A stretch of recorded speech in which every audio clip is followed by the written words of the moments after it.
My mother-in-law moved into my home on a Tuesday in February and she never left. Not never left in the dramatic sense, not in the sense of a refusal or a confrontation or any of the explicit moments that would have at least had the clarity of being something you could point to and address directly. Never left in the quiet accumulative sense, the way certain things that begin as temporary arrangements become permanent without anyone announcing the transition, without a conversation, without a date being set and then missed and then quietly abandoned, simply through the daily continuation of a presence that was supposed to be brief and kept not being brief until brief was no longer a word that applied. She had come for a surgery. A hip replacement, planned and scheduled, with a recovery period that her doctor had estimated at 6 to 8 weeks. My husband Daniel had asked me, 2 weeks before the surgery, whether his mother could stay with us during the recovery because her own apartment was on the 3rd floor of a building without an elevator and the stairs would be impossible for the first several weeks. I had said yes because it was a reasonable request and because 6 to 8 weeks is a manageable period and because I loved my husband and his mother was recovering from surgery and the answer to that question was obviously yes. She arrived on a Tuesday with 2 suitcases and a bag of kitchen equipment she said she needed because she had specific pots she preferred for cooking. 6 to 8 weeks passed. She did not leave. My name is Natasha. I am 31 years old. I am an interior designer, which means I understand space in a specific and professional way, how it functions, how it feels, what it communicates about the people who occupy it and the relationships between them. I had designed our home carefully over the 3 years Daniel and I had lived in it together, not elaborately but intentionally, in the way that people who understand space design the spaces they live in, with attention to how each room would feel and function and what it would communicate to the people inside it. By month 4 of my mother-in-law's temporary stay I no longer recognized my own home.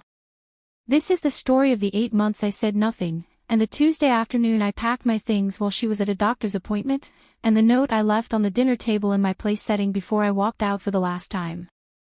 The takeover. I want to describe what happened carefully because I think the way it happened matters as much as the fact that it happened, and because the way it happened is the reason I said nothing for 8 months rather than addressing it directly and earlier.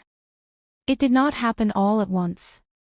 It happened the way erosion happens, gradually and without announcement, each small shift unremarkable on its own and only visible as a pattern when you step back far enough to see the whole shape of what had changed. The kitchen was first.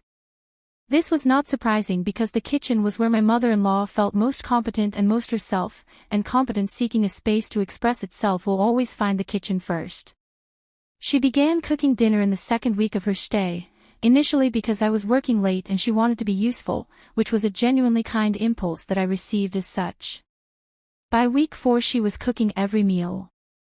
By week 6 my own kitchen equipment had been rearranged to accommodate her preferences and 2 of my pots had been moved to a high shelf she described as out of the way without apparently considering that out of the way meant out of my reach in my own kitchen. I did not say anything about the pots. The living room followed the kitchen. My mother-in-law had a preferred chair, the one by the window that had always been mine in the evenings, the one where I read or worked or simply sat at the end of a day.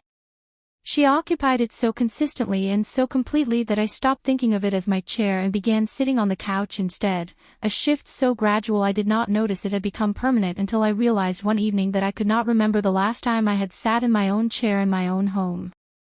I did not say anything about the chair. The dinner table was last and it was the one that I understood, when it happened, was the one that meant something beyond furniture and routine.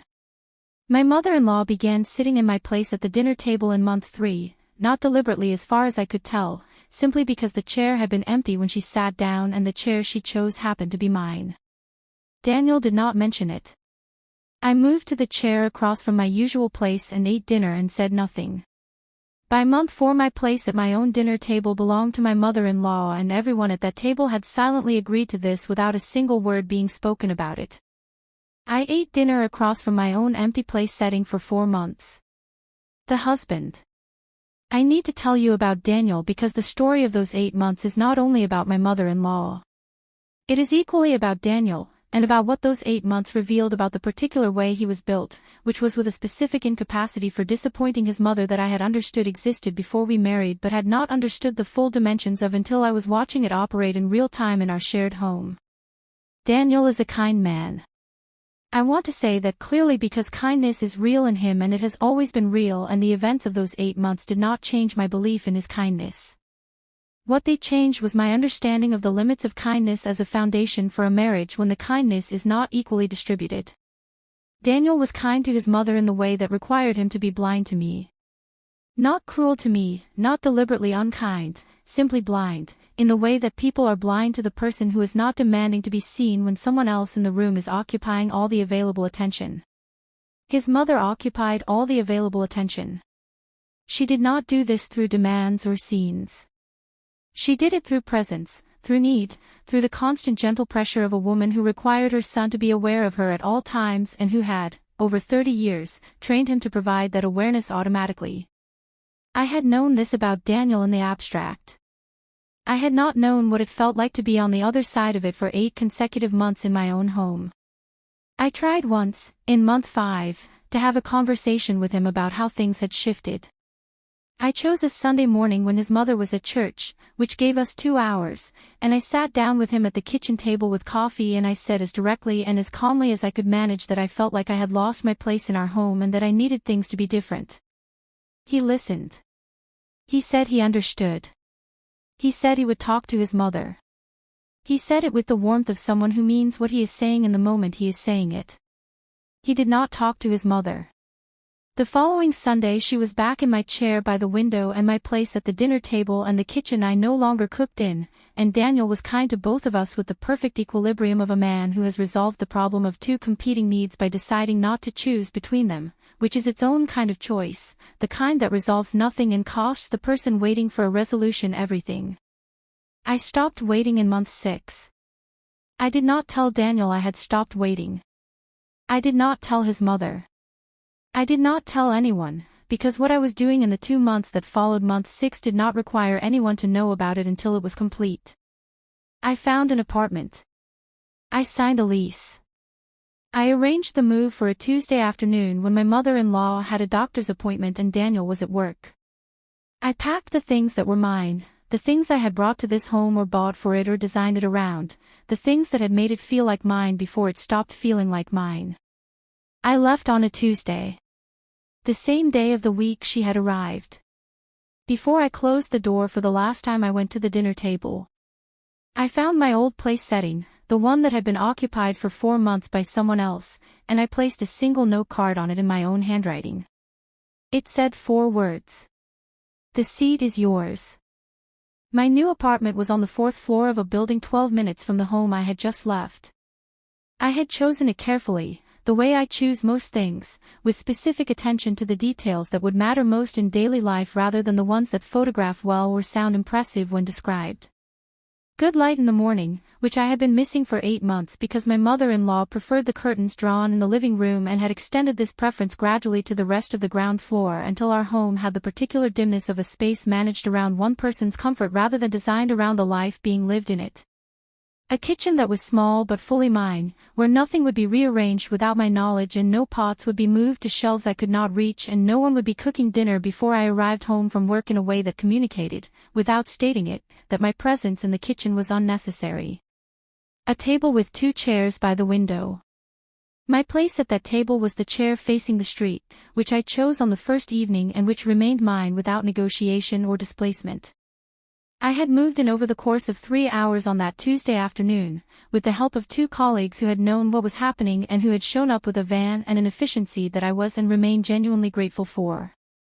By the time Daniel would have been finishing work, the boxes were in the apartment and the van was returned and I was sitting at my table by the window with a cup of tea in the particular quiet of a space that belongs entirely to you. My phone was on the table beside the tea. I was not looking at it. I was looking at the street below, at the ordinary Tuesday afternoon activity of people moving through a city at the end of a working day, and I was thinking about nothing specific, which was the first time in 8 months that I had been in a room in my own home and been thinking about nothing specific, because thinking about nothing specific requires a kind of ease that had not been available to me for 8 months. The phone began ringing at 6:42. The calls. Daniel called first. I had expected this and I had thought carefully about whether to answer and had decided that I would, not immediately, not on the first call, but on the second, Because I had things I wanted to say to him directly, and I was not interested in a version of this where the first conversation happened through voicemails or text messages or any medium that allowed either of us to edit ourselves into something more managed than what was actually true. He called the first time at 6:42 and I let it ring. He called again at 6:51 and I picked up. His voice had a quality I had not heard from him in 8 months, which was urgency without the buffer of his usual warmth, the sound of a man who has come home to a note on a dinner table and an empty wardrobe and has understood, in the space between those two things, that something has happened that his usual management of competing needs is not going to resolve. He asked where I was. I told him I was at my apartment. He said what apartment, and I told him I had signed a lease 6 weeks earlier and moved in this afternoon. He was quiet for a moment in the way that people are quiet when they are processing information that reorganizes something they believed was settled. He asked why I had not told him. I told him I had told him in month 5, on a Sunday morning at the kitchen table with coffee, that I had lost my place in our home and that I needed things to be different. I told him he had said he understood and that he would talk to his mother and that he had not talked to his mother and that nothing had been different in the 3 months since that conversation. I told him that telling him again would have produced the same outcome and that I had decided the more honest thing was to show him rather than to tell him, because showing him was the only version of this conversation that he would not be able to resolve by being warm and meaning it in the moment and then returning to the baseline. He said he could fix it. He said his mother could go back to her apartment, that the recovery was long over and she had simply stayed because it had become comfortable and he had not wanted to ask her to leave. He said it with the particular quality of a man who is realizing, as he speaks, that the thing he is describing is something that simply happened was actually a series of choices he made, and that the choices had a cost he had not calculated because the cost was being paid by someone who had not announced she was paying it. I told him I appreciated that he could see that now.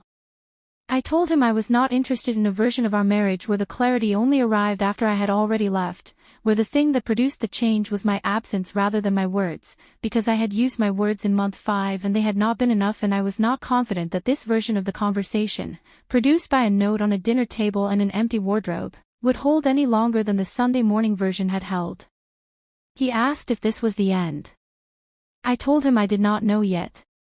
I told him I knew that I needed to be in my own space for a period of time that I could not define in advance, and that what happened after that period would depend on things I could not assess from inside 8 months of accumulated displacement. I told him I was not calling a lawyer in the morning. I was making tea and sitting at my own table and thinking about nothing in particular for the first time in 8 months, and I was going to do that for a while before I made any decisions about what came next. He said he loved me. I told him I knew that. I told him love had not been the question for 8 months. Then his mother called. The mother-in-law. Patricia called at 7:15, which meant Daniel had called her between 6:51 and 7:15, which meant the conversation I had just had with my husband had been followed immediately by a call to his mother, which was information I received without surprise and without the particular sting it might have produced 8 months earlier before I had watched that dynamic operate in my own home for long enough to understand it completely. I did not answer. I let it go to voicemail. I made a second cup of tea. She left a message that was 4 minutes long and that I have listened to only once, on the evening it arrived, and that I do not need to describe in detail because its content was what the content of that message was always going to be, which was a version of the events of the past 8 months in which she had been a guest doing her best to be helpful and I had been someone who had chosen to leave rather than to communicate, and in which the note on the dinner table was an unkindness rather then a response to 8 months of accumulated unkindnesses that had never been named because naming them would have required someone to hear them, and I had stopped believing anyone in that house was listening. I did not call her back. I have not called her back. I do not anticipate calling her back. I ate dinner at my table by the window. I had cooked it myself in my own kitchen using my own pots that were exactly where I had put them. I ate without anyone else's preferences shaping what was on the plate or how the room was lit or where I sat. I finished dinner and I washed the dishes and I sat back at the table with the window and I looked at the street below for a long time. Daniel and I are in the careful and uncomfortable process of figuring out what our marriage is now that the version of it that existed for the past 8 months has been replaced by something more honest. It is slow. It is not resolved. I am not going to tell you it is resolved because it is not, and pretending otherwise would be a disservice to anyone who has ever been in a version of this situation and been told that the ending was cleaner than it actually is. What I can tell you is that I slept better on the first night in my apartment than I had slept in 8 months. That the morning light came through the curtains the way morning light should come through curtains, fully and without someone else's preference managing its arrival. That I made coffee in my own kitchen and sat at my own table and occupied my own space without negotiating any part of it with anyone. That my place at my own table is mine. That it has my name on it now, metaphorically, and in every other sense that matters. And that I am not moving from it for anyone. If someone slowly replaced you in your own home and called it family, leave a comment. Tell me where you are watching from. Subscribe for the next one. This is Hidden Truth Revenge, where the truth always finds a way.